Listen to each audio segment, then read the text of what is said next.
Hi, everyone, and welcome back to Wisdom from the Angels.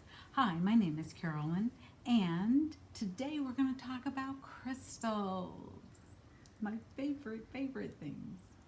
All right, and I had an idea that popped into my head, so this is going to lead us into the month of November, but I'm going to do it early as an introduction, maybe pique your curiosity.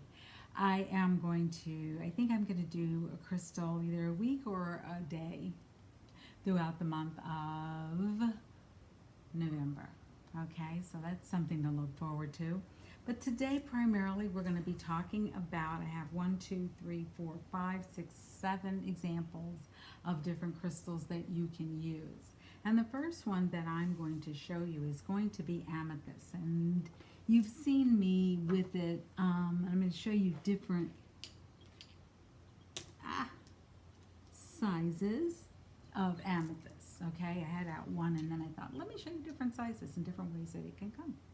So here we have an amethyst cluster, and you see it has other crystals associated with it. So when they form, someone asked me, they said, well, what are crystals? Aren't they rocks? Well, crystals are these wonderfully divine um, stones that we can find in nature. They are made by Mother Nature. And it's amazing. Different parts of the world have different types of crystals.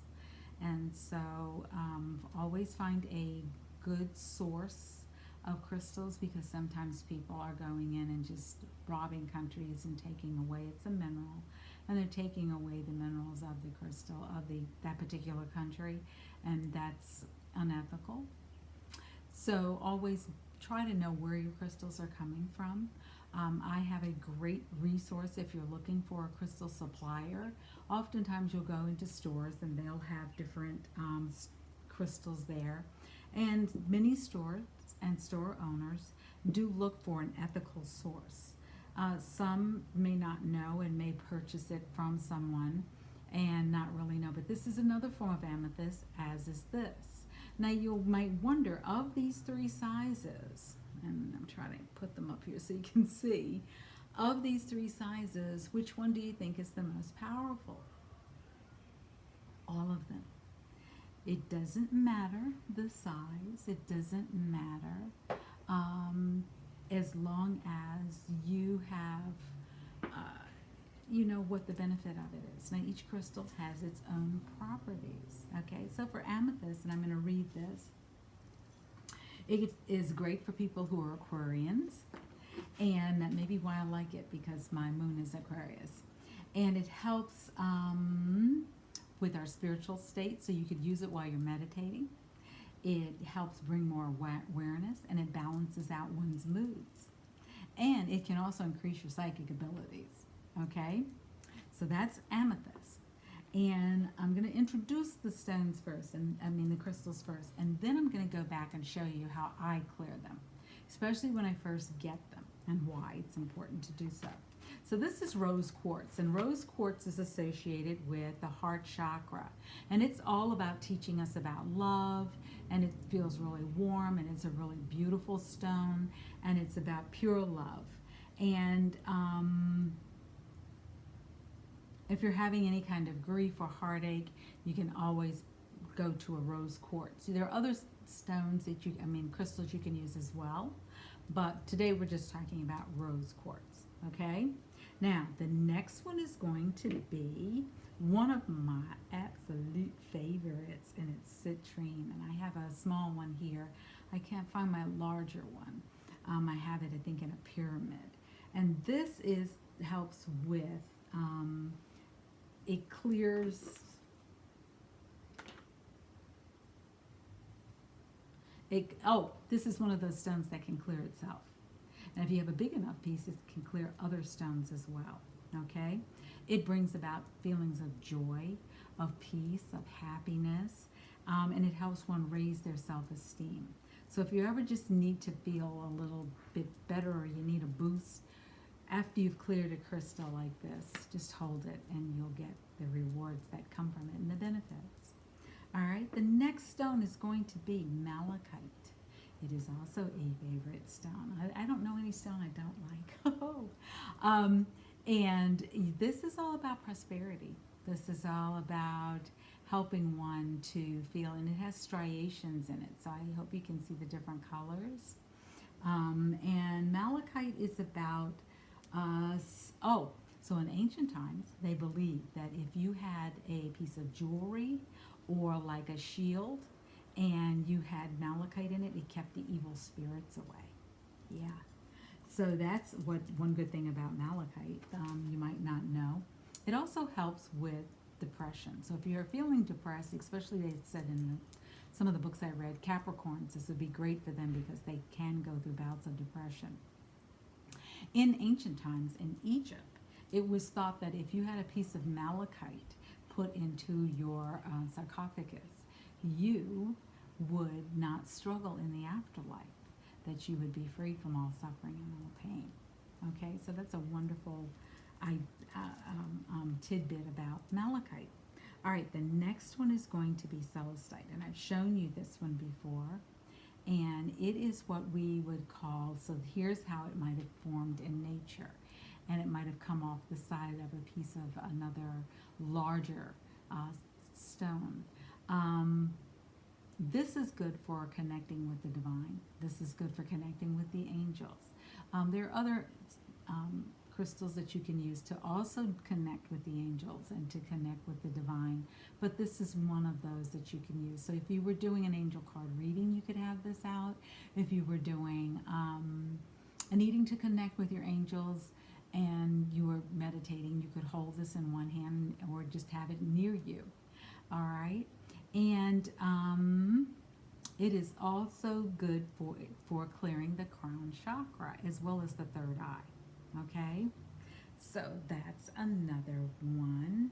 Did I do this one? No, I didn't do this one because this one looks like pure gold.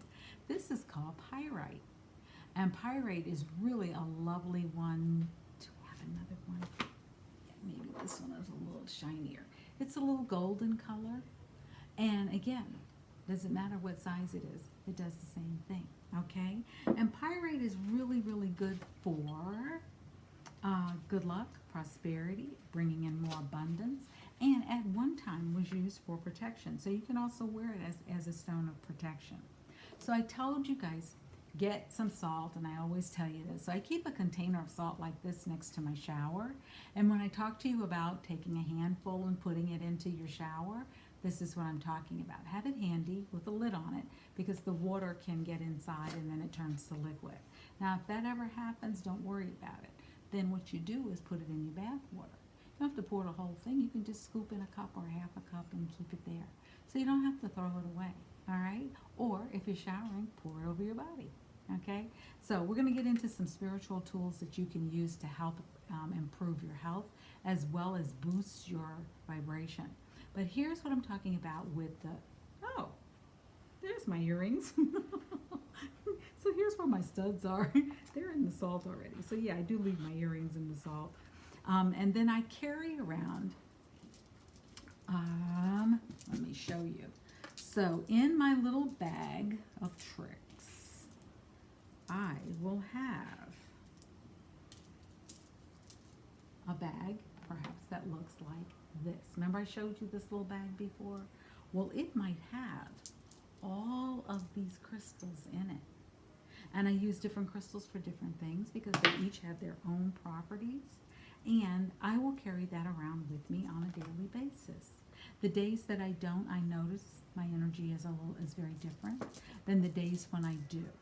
But what I would do is take all of my crystals out of my bag when I come in the door, lay them on top of the salt, and here's my little onyx, and lay them on top of the salt, and then just push them down inside so that you are, and what this is doing is it's clearing away all the energies that it has come in contact with that day.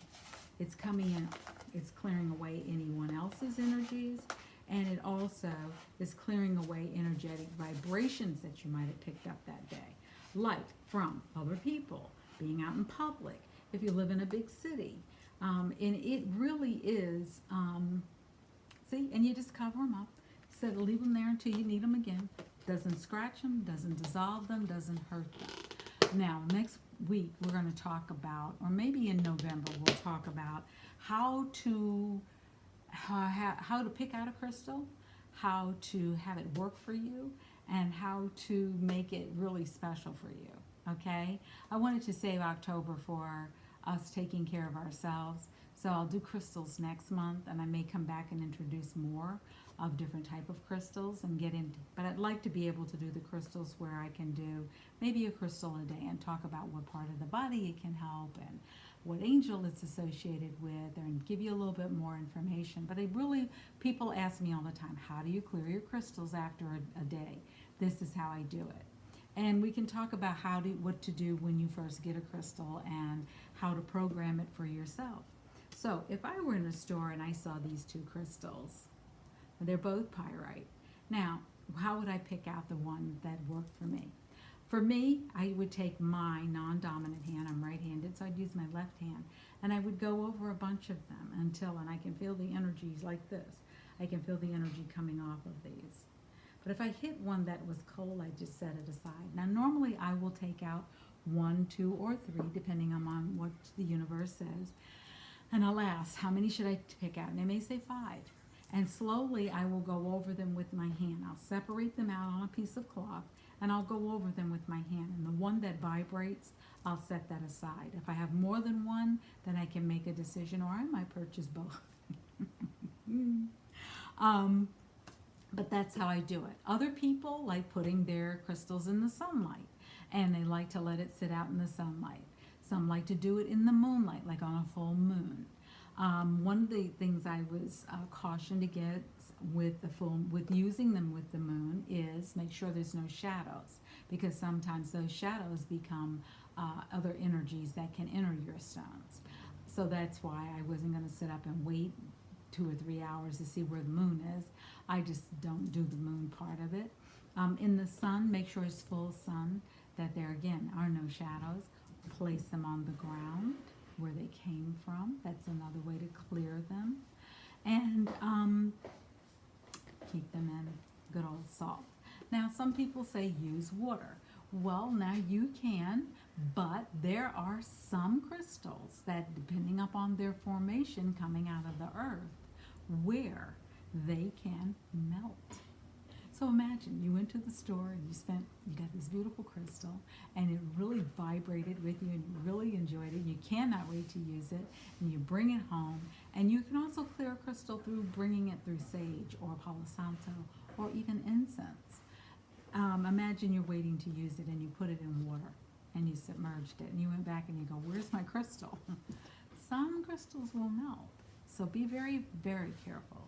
However, salt is of the earth, crystals are of the earth, works for me. All right, so send me any questions that you have, any suggestions that you have, and I can work on it as I put together. The month of November will be Crystal Month, and we'll talk about which crystals to use, and we'll talk about the properties of different crystals. But I wanted to just bring to you how to go about cleaning a crystal right now and with the use of salt. But as I said, there are many different ways. And in the month of November, we'll get into that. And while that's a month away, start thinking about some questions that you might have. All right? Okay. Thanks again for joining us again today here on Wisdom from the Angels. And I hope that you are happy and healthy and things are going really great today.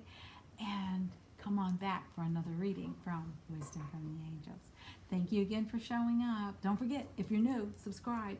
Hit the bell so you get email notification. And give me a like. Give me a thumbs up. Really appreciate it. All right. Thank you from my heart to yours. Take care and namaste.